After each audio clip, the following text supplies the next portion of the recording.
winter of 1882 saw Douglass publish his last autobiography. In the summer, he watched as Anna, his wife, passed away. He grieved terribly. He really seems almost to have had a nervous breakdown in that following summer.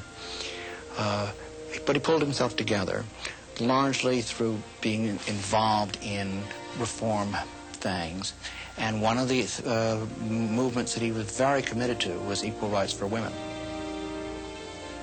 Douglass never retired from public view in Washington.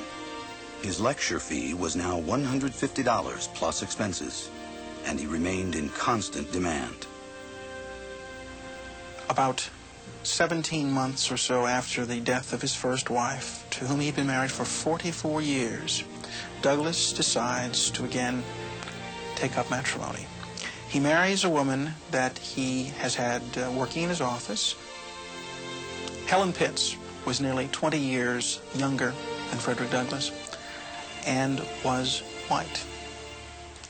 When Douglass married her in 1884, this caused a tremendous sensation in the United States.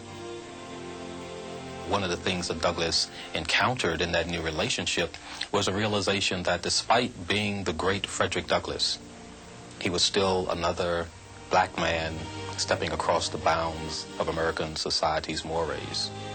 If Douglass thought that he had overcome, or that America had overcome its own prejudices, his second marriage, as nothing else, brought that reality closer home to Douglass.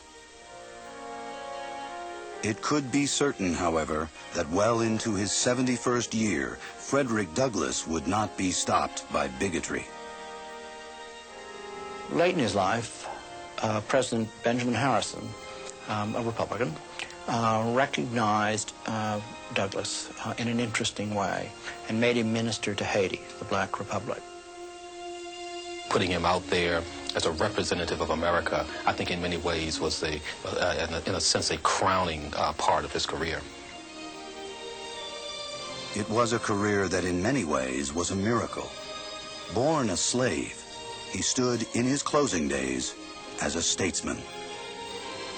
On February 20th, 1895, Frederick Douglass suffered a stroke at his home on Cedar Hill and was dead at the age of 78. What happens next is a solemn and somber awareness of Douglass's passing throughout the United States. African Americans throughout the country hear as soon as the telegraph and the railroads and other means can allow it to be known. If Frederick Douglass's great voice had been silenced, it had, before he died, been heard. Slavery is a doomed system.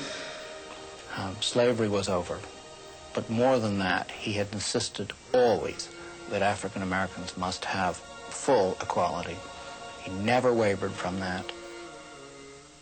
To those who have suffered in slavery, I can say I too have suffered. To those who have battled for liberty, brotherhood, and citizenship, I can say I too have battled. Frederick Douglass.